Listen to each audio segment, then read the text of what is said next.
Bonjour à toutes et à tous et bienvenue dans l'Instant Bible, votre rendez-vous de découverte et de réflexion autour du texte biblique.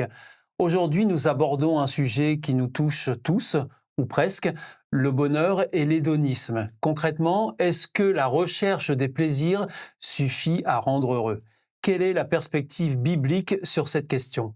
Et pour y répondre, j'ai le grand plaisir de recevoir nos deux invités spécialistes de la Bible, les pasteurs Philippe Leduc, bonjour, Bonjour. et Pascal Rodet. Bonjour à tous. Merci à vous deux d'être avec nous une nouvelle fois.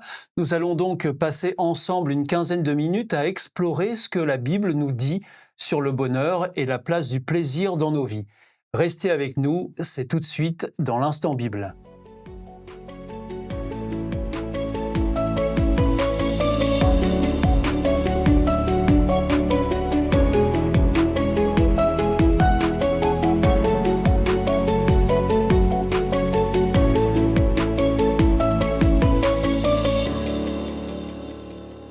Pasteur Philippe Leduc, pour commencer, est-ce que vous pouvez nous dire quelle est la notion du bonheur que l'on retrouve dans la Bible?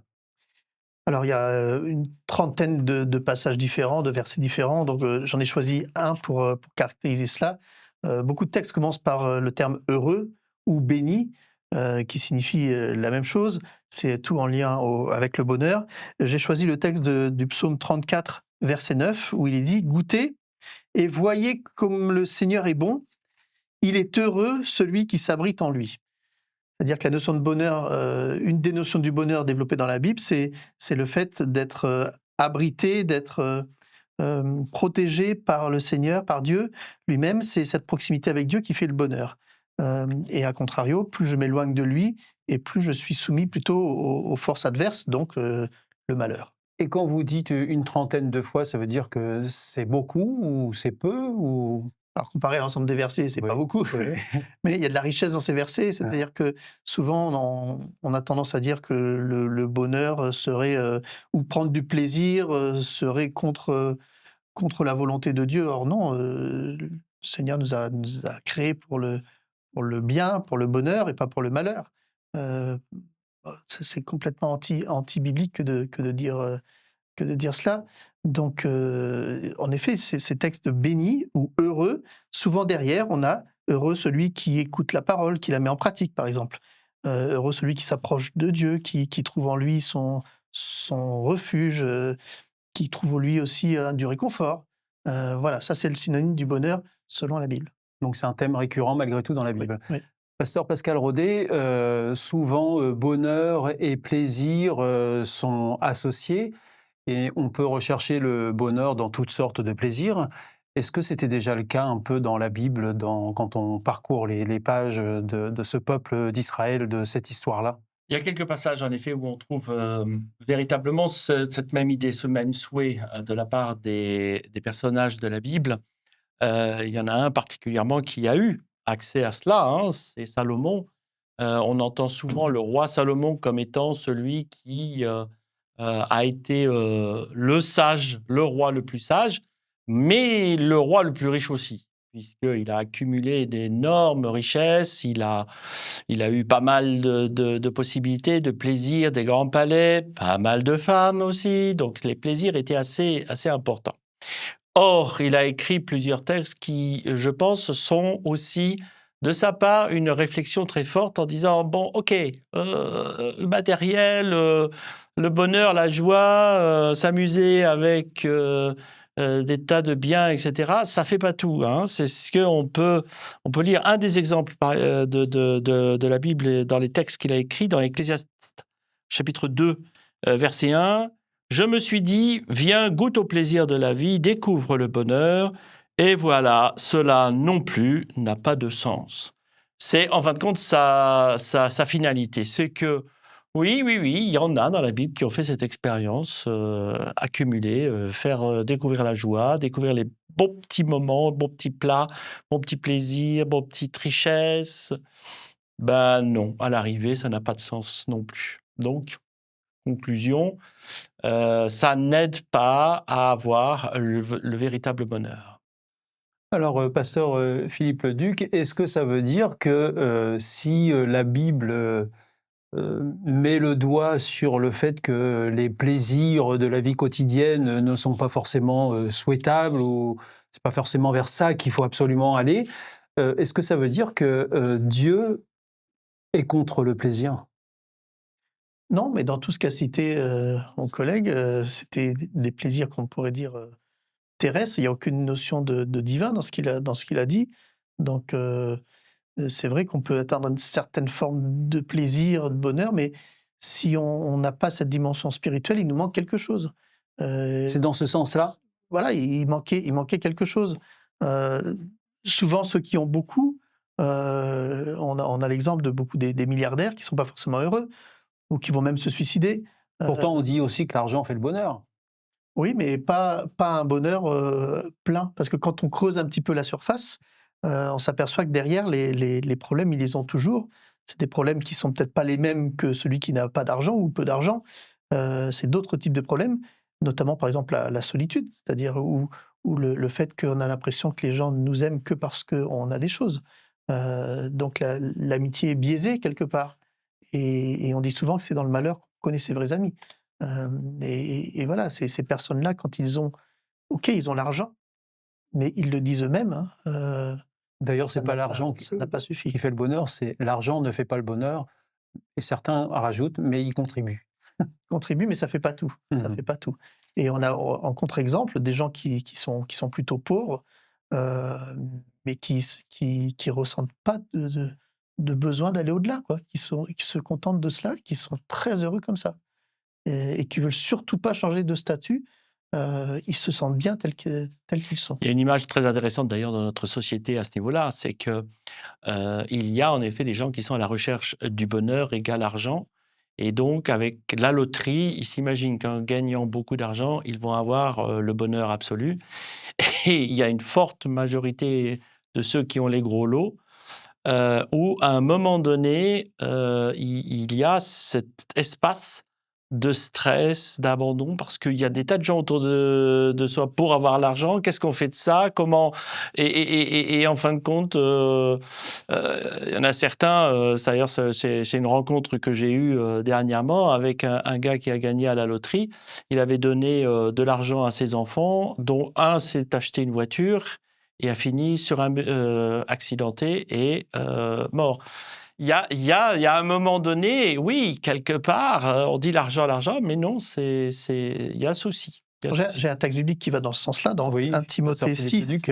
verset 17, recommande aux riches de ce monde de ne pas être orgueilleux, qu'ils ne mettent pas leur confiance dans une richesse qui ne dure pas, mais qu'ils la mettent en Dieu. Et en effet, celui qui a beaucoup, il a beaucoup de choses à perdre. Et il stresse, il a peur d'être volé, etc. Et il est accroché à son bien et il en devient esclave, quelque part.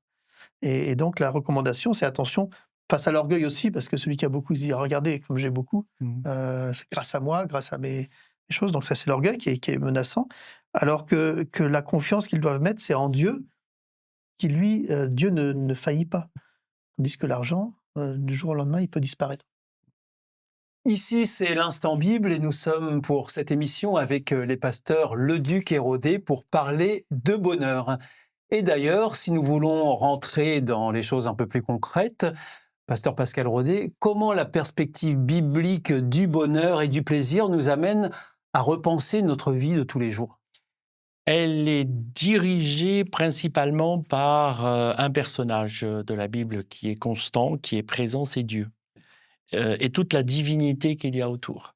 La Bible nous rappelle l'importance de pouvoir se diriger vers Dieu pour trouver cette stabilité, ces valeurs humaines qui vont nous donner le bonheur. Je donne un texte donc, dans Psaume au chapitre 11, par exemple, chapitre 16, pardon, donc des psaumes, où le psalmiste rappelle cela au travers de Dieu. Psaume 16, verset 11. Tu me fais connaître le chemin qui conduit à la vie. Quand tu es là, la joie déborde. Auprès de toi, le bonheur ne finit pas.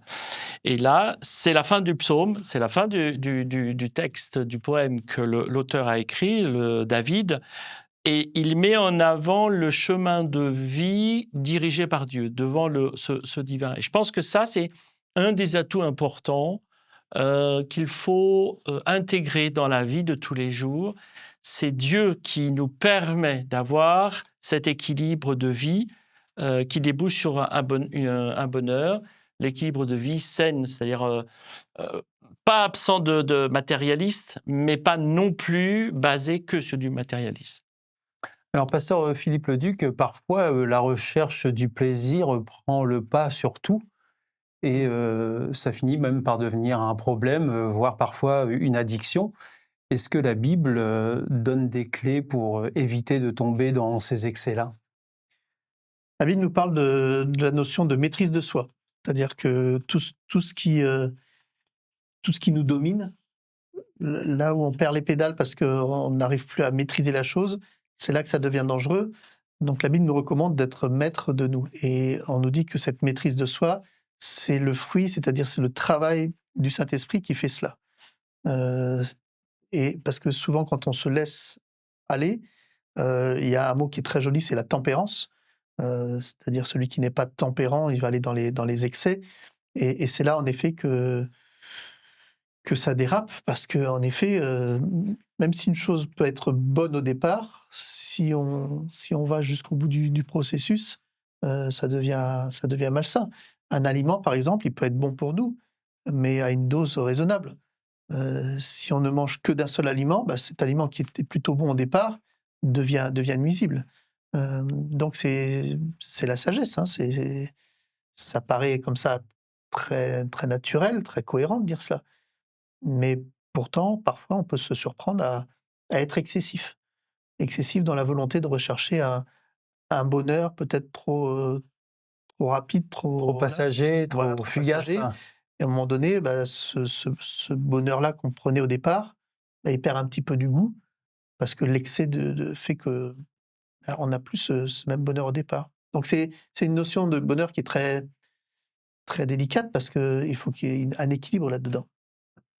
Alors, pasteur Pascal Rodet, pour un bonheur moins fugace, plus profond, la Bible apporte-t-elle des réponses justement?